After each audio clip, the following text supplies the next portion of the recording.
സാമേട്ടാ ബാട്ടാ വെറുതെ ഇരിക്കുക പണിയൊന്നുമില്ലാന്ന്. എന്ത് പോയില്ലടാ? പോയില്ല.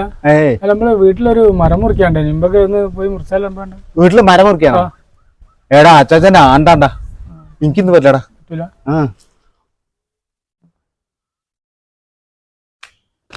പണിയൊന്നുമില്ല, വെറുതെ ഇരിക്കല്ലോ. വേണ്ടാ പോയാലോ മരം മുറിക്കേ? അയ്യോ എനിക്ക് ഇന്ന് പറ്റൂലടാ. ഇന്ന് മൂത്തമ്മേന്റെ മോളെ കല്യാണ പാർട്ടി അവിടെ പാർട്ടിക്കാണ്. പാർട്ടിക്കാ? അതിനെ കൊണ്ടാണ്. എന്താ ചെയ്യാ? 2 മിലിറ്ററി ഞാൻ വീട്ടിൽ വാങ്ങിച്ചിന്. ഇപ്പൊ ഏതാ ഇന്ത്യക്കാരെ കൊണ്ട് ഉറപ്പിക്കാം, അതൊക്കെ നന്നാവുക. ഞാൻ വരാ.